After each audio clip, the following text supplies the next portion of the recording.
What's going on, guys? In this video, we're looking at the top 10 players in NHL 22 that need a ratings upgrade. I feel like we're about a quarter of the way through the season so far. Some guys have come off to a really hot start, and their rating in the game right now does not reflect that. So, we'll start off here actually with a few honorable mentions on the Nashville Predators here. Both Granlund and Duchesne are some of those guys off to a hot start, but they're already decent rated there at 83, so personally, I'd probably only bump them by 1 to 84. Don't want to put too much emphasis on only 17, 18 games played. Now looking at another team who's got a couple guys deserving of a bit of a boost, St. Louis Blues here, two younger guys in Jordan Kyrou and Robert Thomas. 83, 82 respectively. Again, I'd probably give them a +1, making them 84, 83. They're also off to a pretty good start. Not quite as good as Duchesne and Granlund, I think, but still pretty solid, and obviously anyone with Duchesne's height card, I'm sure is happy. So, officially starting off this list, at number 10, guys, on the Arizona Coyotes is Shane Gostisbehere. I'd probably only bump him by 1 to an 82, maybe 83, but I feel 82 is the most fair. The reason I have him officially on the list, I feel like he's kind of the most deserving of everyone so far, as he's the leading scorer on the Arizona Coyotes, who obviously dead last in the NHL. So pretty impressive outscorer, forwards, really good scoring defenseman like Jacob Chychrun, and even more so than that, his plus-minus is currently a 0 on the team in the NHL with the worst plus-minus. As you can see there, they're minus 35 on the year, and Gostisbehere still has a 0. He's also averaging 21 minutes of ice time a night, so it's not like, he's barely out there. He's out there a lot and still has a good plus-minus producing. If you go look at a guy like, say, Jacob Chychrun, a very bad minus. So, Gostisbehere definitely having a bit of a rebound year on the Coyotes. Great trade for Arizona, getting him with a second-round pick, so being paid to take him on by the Flyers. Great move there, and I could definitely see them flipping him at the deadline for, say, a second-round pick, in which case they got 2 seconds out of nothing, which is pretty impressive. Now, next year, guys, at number 9, some people might not agree with this one, but looking at the stats, I think it's pretty hard to argue, and that is Tony DeAngelo here, currently 80 overall in the Hurricanes. Obviously, basically didn't play last year at the Rangers with all that stuff that happened, but he's averaging almost a point per game with the Hurricanes. Good plus-minus, a lot of time on ice. I think he's better than 80 overall. I would definitely give him a +2, I think, making him an 82. I believe that's what he was last year. He might have even been 83 before he got scratched, cut, sat out by the Rangers. So I think 82 is more fair for DeAngelo. Again, I'm sure some of you are going to disagree, but looking at the numbers, I think that's hard to argue. Next up here, guys, on the Florida Panthers, a guy who was down, the last couple seasons, but really bounced back hard this year. Sergei Bobrovsky, been one of the best goalies in the NHL this season. They have him as an 85. I think he's probably more deserving of 87. Biggest reason why is Spencer Knight's a solid young goalie, and Bobrovsky's playing so well. Knight's barely getting in the lineup. So, Bobrovsky definitely returning to his old self. Not quite, the 90 yet, but I think 87 a bit more fair for him. One of the best save percentages, one of the best goals against. I think he has yet to lose in regulation at home. I think he's 8-0. I'm not even sure he's lost at all at home, I should say. His record overall is insane, so yeah, Bobrovsky there definitely deserves a nice little upgrade. And next year, guys, at number 7 on the Calgary Flames is Andrew Mangiapane. I believe he's already higher rated than he was last year, but 83 just isn't enough for this guy. He's third in the NHL in goals right now with 15. He's only got 2 assists, but still, this guy's a pure goal scorer. He's also a really good two-way player. You'll notice here that EA actually has him listed as a two-way forward. I would say he's a sniper with, good defensive ability. I've seen some people on Twitter talking about him potentially making the Canadian Olympic team.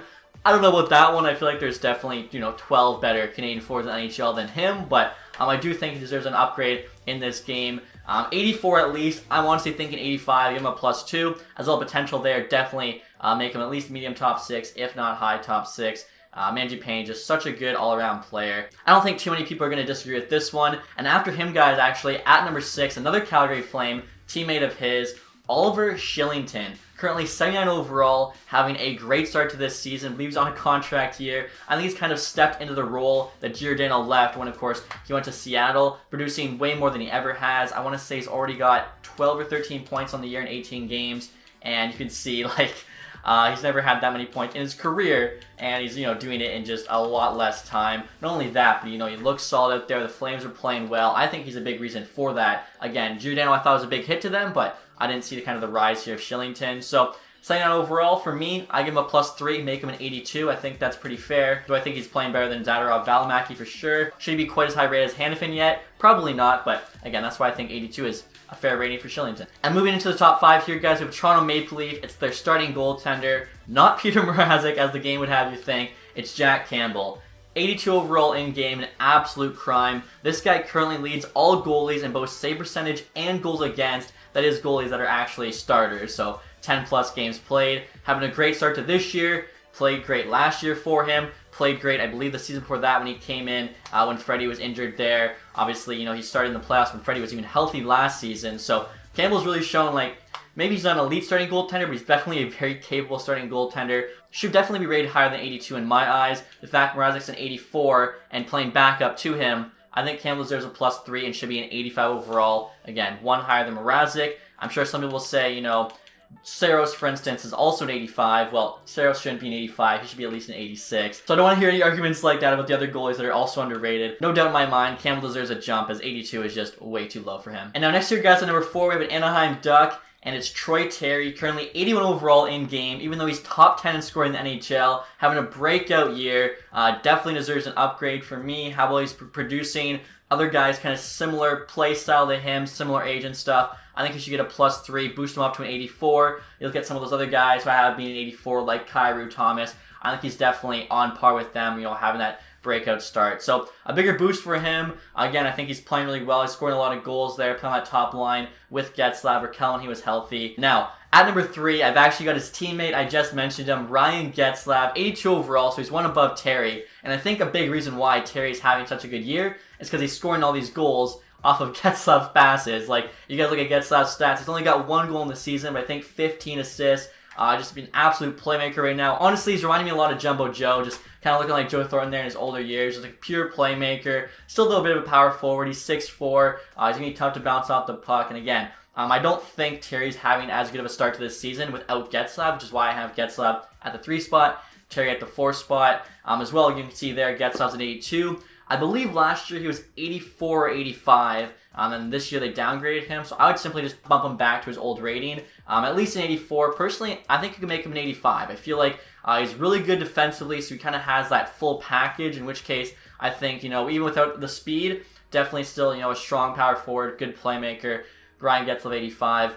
Hopefully no one argues with that one either. And next year, guys, the number 2 spot is a player on my favorite team, their best defenseman. And unlike EA would have you believe, it is not Nick Leddy there. It is actually Moritz Seider, 80 overall. I would say he's currently the Calder front runner with Lucas Raymond, who's also a Red Wing. Medium elite potential there. He's essentially Red Wing's number 1 defenseman already at 20 years old. He'll play the power play for them. He'll play PK, top pairing D-man, tons of minutes, plays against the toughest competition. He has impressed me so much this year. He's big and strong. You guys can see there. He's 6'4", 200 pounds. He does it all. He does everything. I remember when I was been drafted him 6th overall, me and everyone else were scratching our heads because he was supposed to go, I think, 15 to 20-ish.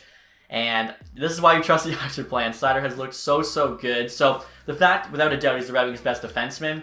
Leddy there's an 84. Is Leddy a little bit too high rated? Maybe he should be like an 83, but honestly, I would give Seider a +4, make him an 84 overall. If anyone argues with that, I think you need to watch more Red Wings hockey. Seider, I believe, is already just that good. And now at the number 1 spot, I already mentioned his name. It's Seider's teammate, a fellow rookie there, Lucas Raymond, 77 overall. This dude currently leads all rookies in points. He's pretty much averaging a point per game, maybe over a point per game. I just checked quick, he's got 19 and 20. So yeah, dude's an absolute stud right now. I saw he set a record for most points by either a Swedish or European rookie through their first 20 games. Like, dude's been playing unbelievable. Definitely not 77 overall. In my mind, Lucas Raymond, I think this is going to be fair, and honestly, I was thinking to go even higher. I would make him an 83. I think 83 is fair. He gets a +6. I look at other, solid young players around that rating. Trevor Zegras is only 82. I think Raymond's playing better than Zegras, so Raymond being 83 makes a lot of sense to me. Now, you might be wondering why I'd rate Seider higher, and that's because Seider's older. Also, defense is a harder position to play than wing. He's always playing against, the toughest other teams' forwards. I think just Seider, to me, has proven a tad bit more so far than Raymond, but still. Both guys deserve huge upgrades, and I'm sure a couple of you are going to think these are homer picks, but most of you will definitely agree. I think Raymond and Seider right now are honestly the 2 most underrated players in this game. So, hopefully you guys enjoyed the video. Let me know what you think about these 10 players. Do you agree with my picks? Do you not? Tomorrow I'm actually planning to upload a video the opposite of this one, the top 10 players that deserve a downgrade. So stay tuned for that. And as always, guys, if you did enjoy this video, leave a thumbs up. If you haven't subscribed yet, hit the sub button down below. Thank you guys so much for watching. Have a nice day. Goodbye.